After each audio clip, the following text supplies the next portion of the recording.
Cachoeira do Sul acompanha uma nova disparada nos casos de Covid-19 na cidade e repete episódio de superlotação de leitos de UTI no HCB, acendendo um alerta na condução da crise sanitária.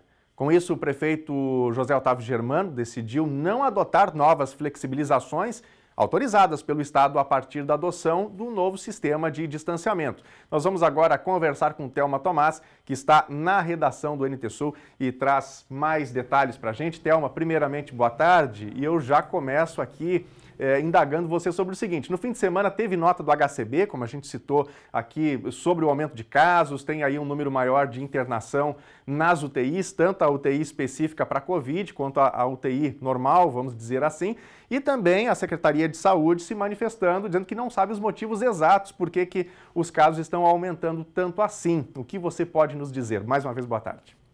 Boa tarde, Nunes. Por aqui tudo azul, muito frio e a inevitável preocupação com a quase inquestionável entrada de uma terceira onda da Covid-19, principalmente para Cachoeira do Sul, que já deve estrear o modelo de distanciamento, recebendo alertas e avisos do governo do estado, tendo em vista o agravamento dos casos e da crise sanitária aqui no município. De fato, a prefeitura se reuniu no final de semana com os gestores do Hospital de Caridade e Beneficência, reuniu sua procuradoria jurídica para tratar de que forma conduziria então a crise sanitária e as medidas de restrição a partir dessa liberação que a gente conferiu agora no VT do novo modelo de distanciamento controlado apresentado pelo governo do estado do Rio Grande do Sul, que permite então essa flexibilização de atividades. No entanto, o incremento de casos e a superlotação do hospital que a gente vem observando, repetindo um episódio de março, quando já havia uma preocupação com quase esgotamento de recursos para atendimento na saúde,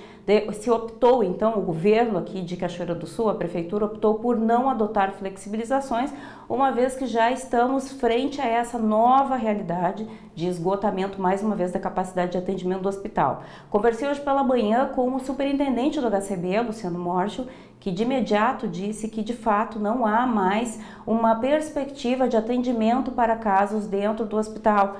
Até o final da semana, mais ou menos na variação entre sábado e domingo, a ocupação era de 185% dos leitos de UTI Covid e também dos leitos de UTI do hospital, que reúnem-se para essa avaliação de ocupação prevista pelo Estado, uma vez que são leitos credenciados para o Estado do Rio Grande do Sul, são leitos SUS, que são geridos, então, e financiados pelo Estado do Rio Grande do Sul. 7 leitos extras foram colocados em função da pandemia para atendimento Covid aqui em Cachoeira do Sul, esses financiados pela Prefeitura Municipal e, segundo informações que a gente já deu a partir das notas de ocupação aí e de casos da Covid, era 185%, como eu disse há pouco.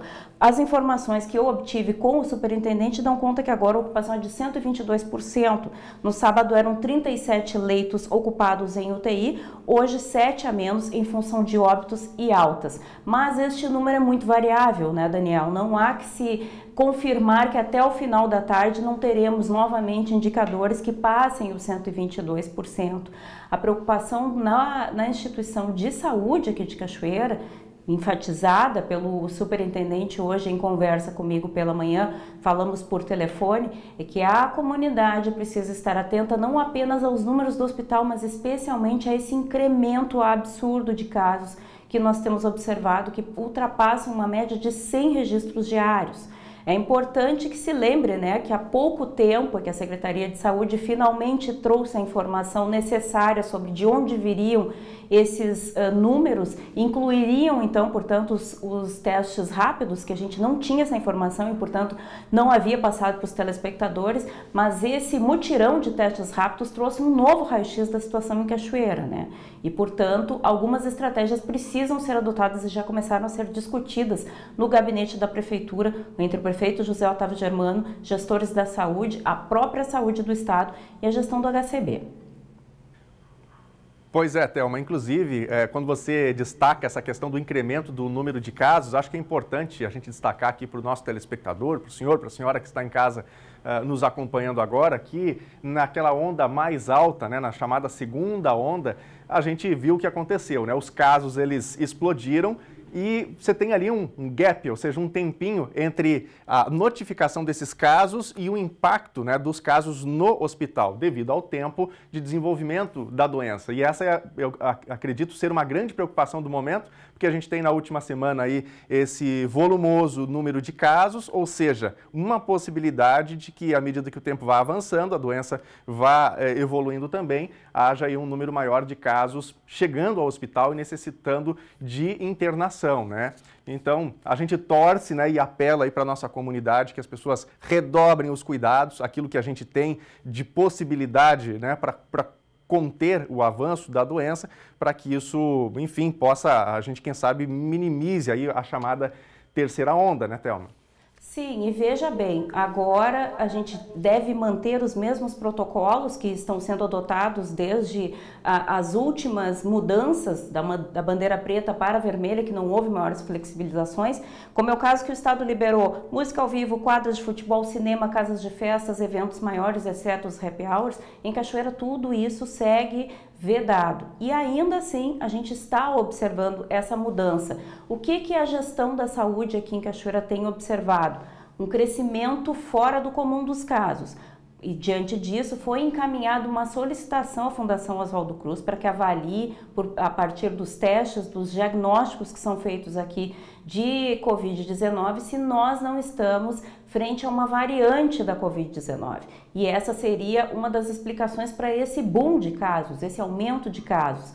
O Luciano Morte, o superintendente do hospital, hoje me revelou também que os médicos que operam dentro das UTIs e atendem os leitos clínicos de Covid têm observado que os pacientes chegam, muitas vezes nem positivados, Daniel, com o diagnóstico fechado da Covid e já desenvolvendo sintomas, com um avanço muito rápido da doença, com as comorbidades, ou melhor, o avanço dos sintomas, esse é o termo correto, muito rápido, necessitando não só daquele atendimento clínico, mas de imediato de um suporte especializado de UTI. Então, quando tu falaste agora há pouco sobre precisamos nos preocupar para não ocorrer uma superlotação, para que tenhamos condições de receber o atendimento, hoje passa ainda a ser mais difícil prever o que pode acontecer. A gente já mostrou esses dias aqui algumas reportagens no NTSul de sobreviventes da Covid, pessoas extremamente saudáveis, jovens que não se enquadravam no perfil inicial da doença, que eram pessoas mais idosas, com alguma doença pré-existente, com alguma doença crônica. Hoje não há esse perfil. A Covid está chegando, está levando a casos mais graves qualquer pessoa. Ratificado hoje pela minha conversa com o Luciano, que já disse que os médicos têm informado com preocupação essa nova forma que a doença vem acometendo as pessoas.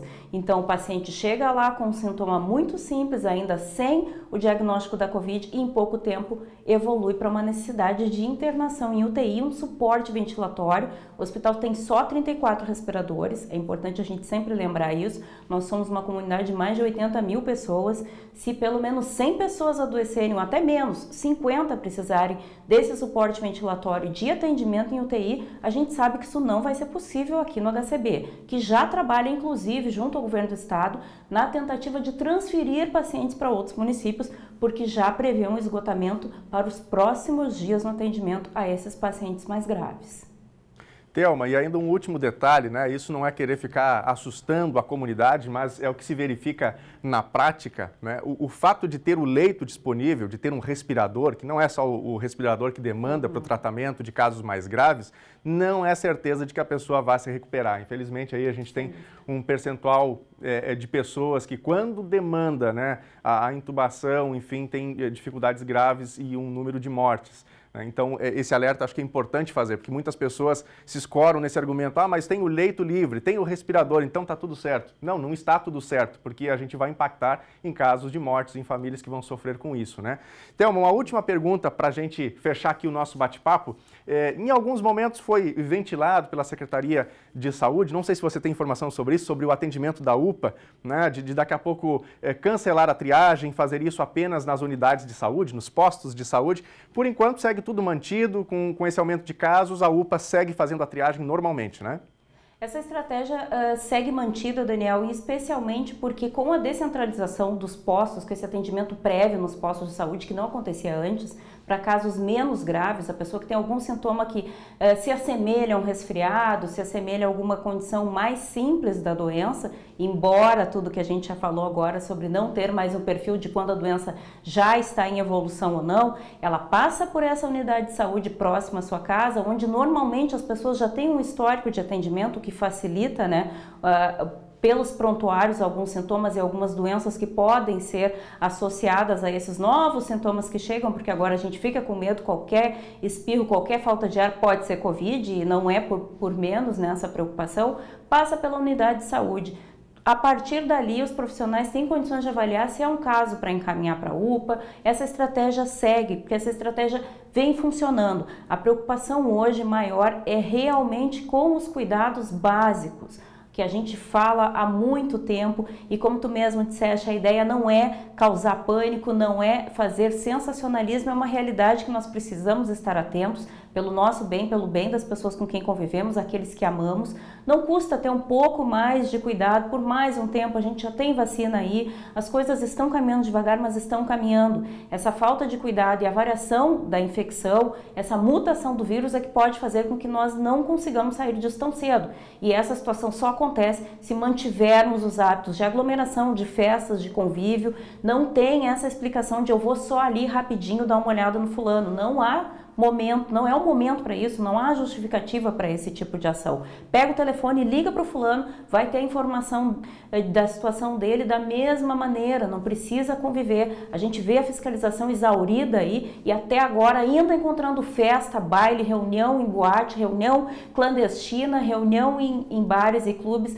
Não é o momento, a gente precisa estar atento a isso e ser um pouco mais solidário, tanto com as pessoas que estão enfrentando esse momento difícil, perdendo seus familiares, os profissionais que estão trabalhando há 2 anos nessa situação, e porque a gente quer viver, né, Daniel, quer chegar até o momento da vacina com saúde, junto da família. Vamos fazer um esforço, acho que até agora é tudo que a gente tem dito aqui, sem querer assustar ninguém, mas no sentido de realmente termos um pouco mais de empatia e cuidado com o outro, né? É isso aí, Thelma. A pandemia vai passar e nós queremos estar lá depois dela. Obrigado pelas informações, ótima tarde para você. Obrigada, boa tarde para você que está em casa também.